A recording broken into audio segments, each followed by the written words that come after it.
কেউ দাম দিতে চায় না, দাম দিবেও না, কথাই ঠিক। যতদিন শরীরে ক্ষমতা আছে, যতদিন শরীরে রক্ত আছে, ততদিন পর্যন্ত মানুষ ইসলামকে মূল্যায়ন করবে না। যেদিন ইহকাল ছেড়ে পরকালে পাড়ি দিবে, যেদিন শ্বাস বন্ধ হয়ে যাবে, দুই চোখ যেদিন বন্ধ হয়ে যাবে, সেই দিন এরা বুঝতে পারবে যে পৃথিবী কি জিনিস, দিন ইসলাম কি জিনিস। আজকে আপনারা কেউ মূল্যায়ন করেন না, করতেও চাইছেন না, আপনাকে আমি বোঝাতেও পারবো না। এখন আপনার ক্ষমতা আছে, পার্টির জোর আছে, টাকার অহংকার আছে, শরীরের ক্ষমতা আছে, কাজে আপনাকে এখন বোঝানো সম্ভব নয়। অতএব আমি আপনাকে এখন অনুরোধ করে বলতে চাচ্ছি যে শীতের দিন, ঠান্ডাও আলহামদুলিল্লাহ ভালোই আছে আজকে, তো ঘন হয়ে বসলে কি একটু কষ্ট হবে না ভালো লাগবে? ভালো লাগবে। তো চাচা আপনাদেরকে আবার দাওয়াত দেবো আমি, আবার দ্বিতীয়বার দাওয়াত দেওয়া লাগবে নাকি? সামনে এসে আপনারা বসবেন, আপনারা পিছনে কেন? পিছনে কারা এসে বসে জানেন? যারা বিড়িখোর, গুটখাখোর, তারা। কিভাবে? পিছনে এসে বসবে, বক্তব্য শুনতে ভালো লাগলে শুনবে, না ভালো লাগলে ওখান থেকে লুঙ্গি গুটিয়ে বাড়ি চলে যাবে, এটা তাদের রীতি। তো আপনাদের মুখে আলহামদুলিল্লাহ দাড়ি আছে, সুন্দর সুন্দর সুন্দর খুব দাড়ি, সাদা সাদা দাড়ি আছে, কালো দাড়ি। তো আপনি পিছনে থাকবেন, তো যুবক ভাইরা এখন কি করবে? আপনাদেরকে দেখে তো আমাদের মতো যুবকেরা পরিবর্তন হবে, তাই না? কথা বলেন একটু। তো আপনারা যদি পিছনে থাকেন তো কেমন দেখায়? আচ্ছা, এতক্ষণ সভাটা কেমন লাগছিল? এখন সভাটা আগের চাইতে একটু ভালো লাগছে কি? লাগছে তো? তো স্বভাব পরিবর্তন আপনাদেরকে করতে হবে। এই যুবক ভাই, আপনারা দেখেন, এই যে এই সমস্ত চাচারা বৃদ্ধ হয়ে গেছে, দাদুরা বুড়িয়ে গেছে, এই দাদুরা সমাজ পরিবর্তন করতে পারবে না। সমাজ পরিবর্তন করতে পারবেন আপনি। আপনার বয়স আজকে 32 বছর, আপনার বয়স আজকে 24 বছর, আপনার বয়স আজকে 27 বছর, আপনিই পারেন সমাজ পরিবর্তন করতে। এই বৃদ্ধ চাচারা দাদুরা সমাজ পরিবর্তন করতে পারবে না। এই দাদুরা যদি আজকে বলে, এ বেটা এইভাবে ঘুরছিস তো দাঁত ভেঙে দেবো, এই দাদুর কথাকে কেউ মান্যতা দিবে না। কেন? যখনই দাদু ওই লোকটাকে, ছেলেটাকে মারতে যাবে, তখন ওই ছেলেটা দৌড়ে পালিয়ে যাবে। দাদু ধরতে পারবে এখন? দাদু তো আর ধরতে পারবে না। তো আপনার বয়স আজকে 27 বছর, আপনার কথা মান্যতা না দিলে আর 10টা যুবককে ডেকে তার পিঠে চামড়াকে গুটিয়ে দিবেন, তুই অন্যায় কাজ করিস মানে এলাকাতে। আর ভয়, আপনাদের ভয়ে কেউ অন্যায় কাজ করবে এখন? এই যুবক ভাই একটু কথা বলেন, করবে? আর তো করবে না। তো সমাজ পরিবর্তন আপনাকেই করতে হবে, আপনাকেই আদর্শ সমাজ গড়ে তুলতে হবে, তাছাড়া বৃদ্ধ দাদুরা চাচারা পারবে না। অতএব নীতি পরিবর্তন করেন। আমি আপনাকে দেখাতে চাচ্ছিলাম সালাত। তার আগে এখানে আরো একটি জরুরি কথা, সমাজ পরিবর্তন যদি করা লাগে, সমাজ যদি পরিবর্তন করতে চান, তাহলে অন্তত আগে নিজেকে পরিবর্তন হতে হবে। নিজে যদি পরিবর্তন না হন, সমাজ কোশ্চিন কালো পরিবর্তন হবে না। উদাহরণস্বরূপ কয়েকটি কথা বলে আমি সামনের দিকে যেতে চাচ্ছি। তার প্রথম কথা হচ্ছে, যদি কোনো সর্দার বলেন না মোড়ল বলেন, সর্দার, যদি কোনো ক্যাশিয়ার, যদি কোনো দায়িত্বশীল, যদি কোনো প্রিন্সিপাল, যদি কোনো শিক্ষক অন্যায় অবিচার করে, অন্যায় কাজকর্ম করে, এক কথাই ওই লোকটা মুসলমানদের উপর অত্যাচার করে, ওই লোকটা যখন সমাজের সামনে বক্তব্য রাখবে, তার বক্তব্য সভা পাবে? জি, তার বক্তব্য এই মালদাতে মানাবে? তার বক্তব্য কেউ মানবে না। একটু আপনাদের এলাকার কথার কথা আমি বলছি না, আপনাদের এলাকার মানুষ, আমি বলতে চাচ্ছি কথার কথা, আপনাদের এলাকার যিনি সর্দার, ওই বিড়িখোর বা গুটখাখোর বা সিগারেট খোর, এক কথায় হারাম কাজকর্ম করে, তো এই সর্দারটা যদি আজকে এই জায়গাতে আমের গাছের গোড়াতে কেউ যদি মদ পান করে বা নেশাদার দ্রব্য খাই পান করে বা বিড়ি পান করে, আর ওই সর্দারটা এসে যদি বলে, এই বেটাই তুই বিড়ি পান করছিস, দাঁত ভেঙে দেবো একেবারে, এই কথা যদি কোনো সর্দার বলে, ওই ছেলেগুলো সর্দার কথা মানবে? কেন মানবে না? জি, সর্দারই তো বিড়িখোর, এখন তার কথাটা কেউ মান্যতা দিবে না। কথা কি আপনারা বুঝতে পারছেন? সর্দার যে কথা বাধা দিতে আসবে, সর্দার যদি আজকে মেলাতে বাধা দিতে যেত, তো সর্দারকে গ্রামের লোক, মেলার লোক বলতো, বেটা কালকে তো আপনার ছেলের বিবাহে গান বাজনা বাজলো, আজকে মেলা ঠেকাতে এসেছেন, সর্দারের বাড়িতে তো গান বাজে, ক্যাসেটের বাড়িতে তো টিভি চলে, সর্দার ক্যাসেট সভাপতির বাড়িতে মহিলার তো উলঙ্গ হয়ে ল্যাংটা প্রতি দলের মেয়েদের মতো রাস্তাঘাটে চলাচল করে, তো কে আজকে মেলা ঠেকাবে বলেন তো দেখি?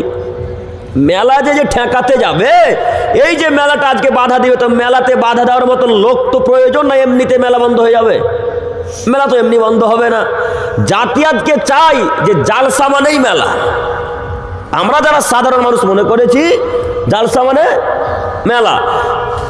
কিছু কিছু মুসল্লিরাও আছে যারা 5 ওয়াক্ত সালাত আদায় করে, এরাও বলছে গো সালাতের পরে যে জালসাতে 2-1টা দোকান না বসলে মানায়।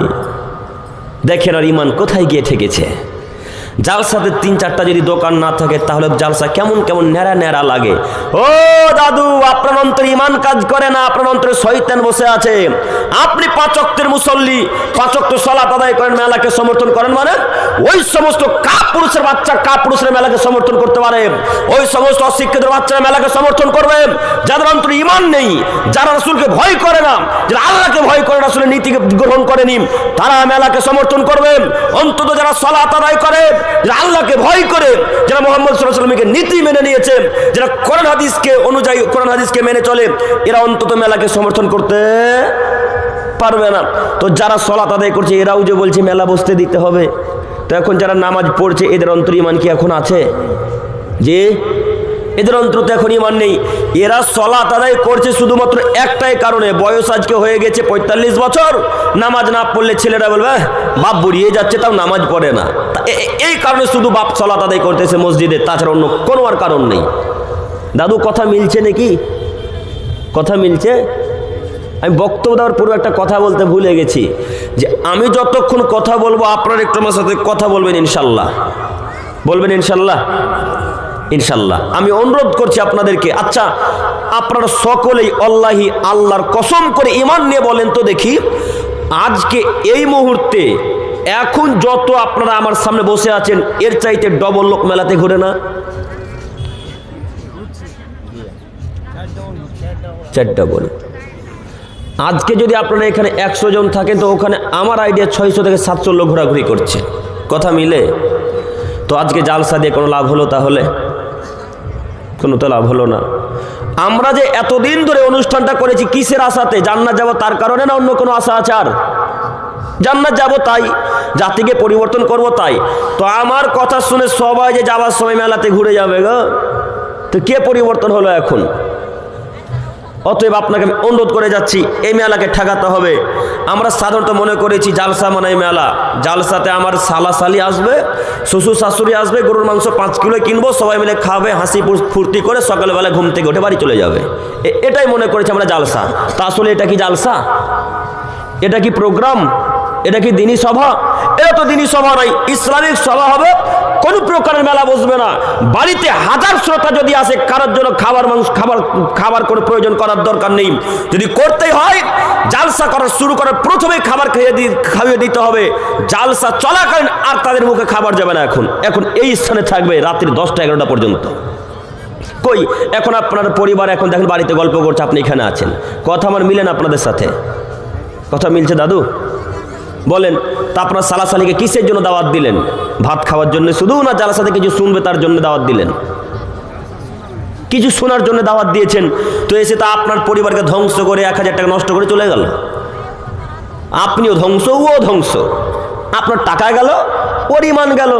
ও তো কিছু বোঝে না, দিন ধরো বোঝে না, সালাত আদায় করে না। আপনি তো 5 ওয়াক্তের মুসল্লি, আপনি বোঝেন তাই দাওয়াত দিয়েছেন। তো কই আপনি বললেন না চলো ভাই জালসার স্থান থেকে ঘুরে আসি? বলেছেন একদিনও? বলবেন কিভাবে? কেউ তো দিন ধর্ম আমার বুঝি না। যাই হোক, আমি বলতে চাচ্ছিলাম আজকে থেকে পরিবর্তন হতে পারবো না ইনশাল্লাহ? পারবো ইনশাল্লাহ? ইনশাল্লাহ। আল্লাহ তুমি আমাদের এই গ্রামের মানুষকে কবুল করো, সকলে বলি আমিন। সম্মানিত উপস্থিতি, আমি বলছিলাম সলাত এমনই একটা ইবাদত যে ইবাদতের উপর সারা পৃথিবীর ইবাদত নির্ভর করে। সালাত এমনই একটা ইবাদত যার উপর পৃথিবীর সমস্ত ইবাদত নির্ভর করে। সালাতের উপর নির্ভর করে হজ, সালাতের উপর নির্ভর করে যাকাত, সালাতের উপর নির্ভর করে দান খায়রাত, সালাতের উপর নির্ভর করে মায়ের সাথে ভালো আচরণ নেকি, সালাতের উপর নির্ভর করে যাকাত, সালাতের উপর নির্ভর করে পৃথিবীর যত যাবতীয় ভালো কর্ম আছে, দান খায়রাত আছে, সব ইবাদত নামাজের উপর নির্ভর করে। যার নামাজ আছে তার সব ইবাদত আছে, যার নামাজ নেই তার কোনো ইবাদত নেই। অতএব যে লোকটা সালাত আদায় করে সে লোকটা মুসলিম, যে লোকটা সালাত আদায় করে সে কাফের, লা শাক্কা ফিহিন্না, এতে সন্দেহের কোনো অবকাশ নেই।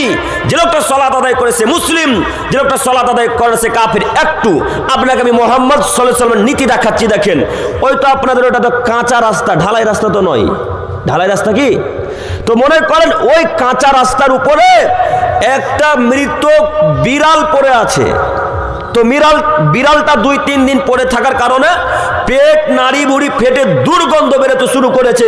তো এই কি গ্রামটার নাম, গোলাশিবগঞ্জের মানুষ টিকতে পারে না। গোলাশিবগঞ্জের মানুষ বিড়ালের দুর্গন্ধে টিকতে পারে না।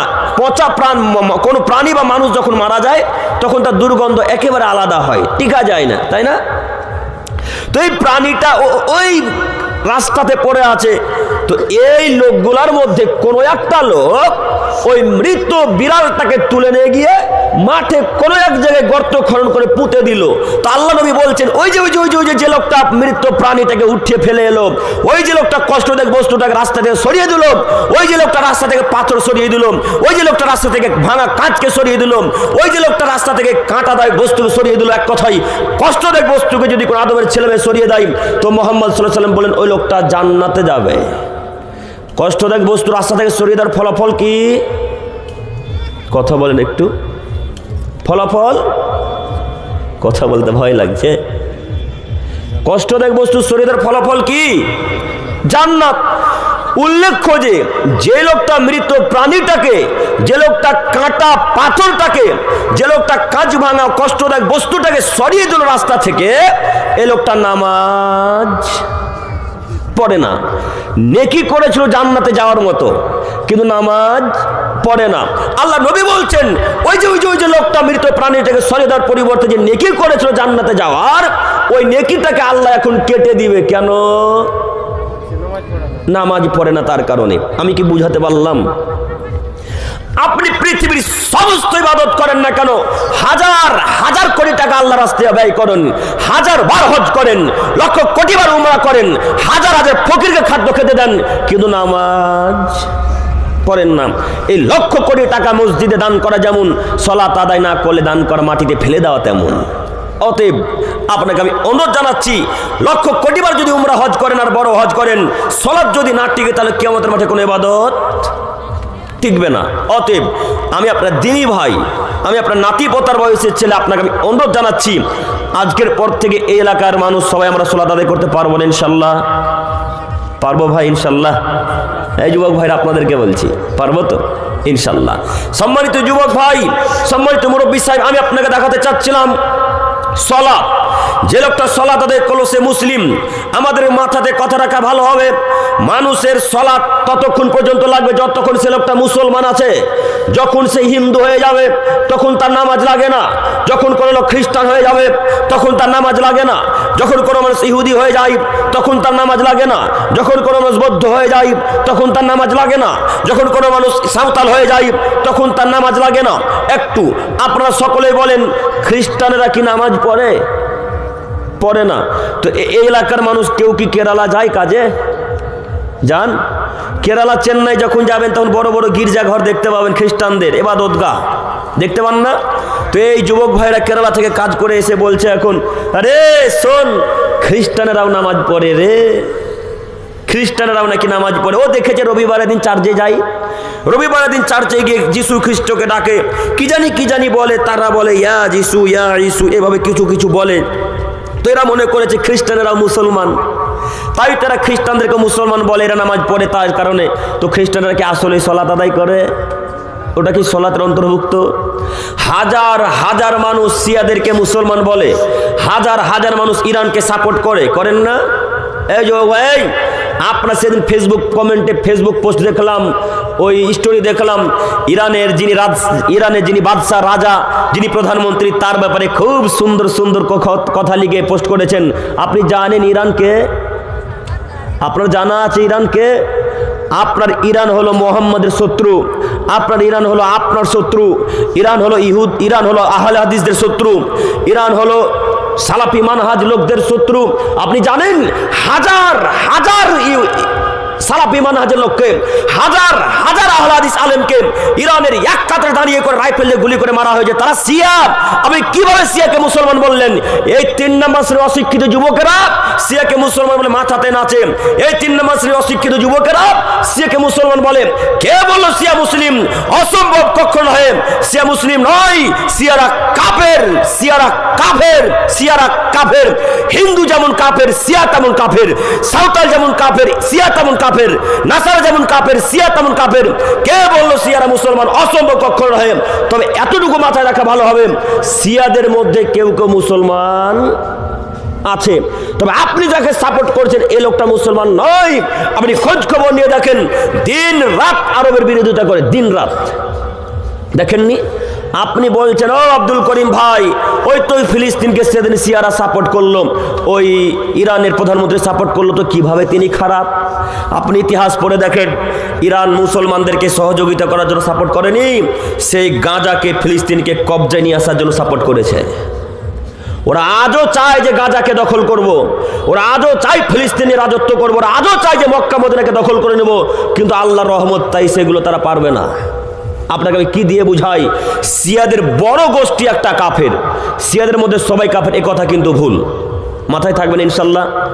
শিয়াদের মধ্যে বড় গোষ্ঠী, তাদের মধ্যে দল আছে, যেমন আমাদের মধ্যে আহলে হাদিস, সালাফিস, ওই আহলে হাদিস, হানাফি, দেওবন্দি, চিস্তিয়া, নকশবন্দি আদির এরকম দল নাই? আছে তো। ওদের মধ্যে এরকম কিছু কিছু লোক আছে, তাদের মধ্যে কেউ কেউ মুসলমান সত্যিকারের, এক কথায় তারাই মুসলিম যারা মোহাম্মদকে বিশ্বাস করে, যারা সাহাবাদেরকে মেনে নিয়েছে, যারা আল্লাহর কথাকে মেনে নিয়েছে, তারাই মুসলিম। কিন্তু আপনি জানেন যারা এখন বর্তমান প্রধানমন্ত্রী, তারা আপনার আয়েশা রাদিয়াল্লাহু তাআলা আনহাকে গালি দেয়। যারা এখন বর্তমান প্রধানমন্ত্রী, তারা আবু বকর সিদ্দিক রাদিয়াল্লাহু তাআলা আনহুকে গালি দেয়। যারা এখন বর্তমান প্রধানমন্ত্রী, যে শাসক যারা চালাচ্ছে, যারা দেশ পরিচালনা করছে, তারা মোহাম্মদকে গালি দেয়। আস্তাগফিরুল্লাহ, ভুল হলো। তারা আবু বকরকে গালি দেয়, তারা উমরকে গালি দেয়। তাদের ধারণা আয়েশার আলোচনাতে, আয়েশার পরামর্শতে ওই আবু বকরকে প্রথম খলিফা বানানো হয়েছিল। কেন? প্রথম খলিফা হওয়ার যোগ্যতা ছিল আলী রাদিয়াল্লাহু তাআলা আনহুর। আচ্ছা আপনারা বলেন তো দেখি, এই যোগ্যতা কি আলীর ছিল সর্বপ্রথম না আবু বকরের? কথা আপনারা আমার বুঝতে পারেননি, কথা বুঝতে পারেননি। সর্বপ্রথম খলিফা কে? কে? আবু বকর সিদ্দিক রাদিয়াল্লাহু তাআলা আনহু। তো ওই শিয়াদের ধারণা যে আবু বকর প্রথম খলিফা হওয়ার যোগ্যতা ছিল না, সর্বপ্রথম যিনি খলিফা হওয়ার যোগ্যতা রেখেছিলেন তার নাম আলী। এরা আলীকে মানে, এরা আবু বকরকে মানে না। এরা উমারকে গালি দেয়, এরা উসমানকে গালি দেয়। আল্লাহ নবী বলছেন, পৃথিবীর মানুষ তোমরা শোনো, উমার যে রাস্তা দিয়ে চলেন সে রাস্তা দিয়ে শয়তান চলে না। উমার যে রাস্তা দিয়ে যাতায়াত করেন ওই রাস্তা দিয়ে শয়তান যাতায়াত করে না। ও পৃথিবীর মানুষ, উমার যে রাস্তা দিয়ে চলে সে রাস্তা দিয়ে শয়তান যায় না। এই অশিক্ষিত শিয়ার বাচ্চা শিয়ারা উমরকে গালি দেয়, উসমানকে গালি দেয়, আবু বকর সিদ্দিক রাদিয়াল্লাহু তাআলা আনহুকে আবু বকর সিদ্দিক রাদিয়াল্লাহু তাআলা আনহুকে গালি দেয়। আম্মা জান আয়েশা রাদিয়াল্লাহু তাআলা আনহাকে গালি দেয়, যিনি পৃথিবীর সমস্ত মহিলাদের মধ্যে দামি মহিলা, খাদিজা রাদিয়াল্লাহু তাআলা আনহার পরেই বলেন এই শিয়া আয়েশাকে গালি দেয়, এই শিয়া আবু বকরকে গালি দেয়। যারা মুহাম্মদ সাল্লাল্লাহু আলাইহি ওয়াসাল্লামের সাহাবীদেরকে গালি দেয়, তারা কি মুসলমান? তারা তো মুসলমান নয়। তো আপনি ফেসবুক স্টোরিতে তাদের নাম দিলেন কেন?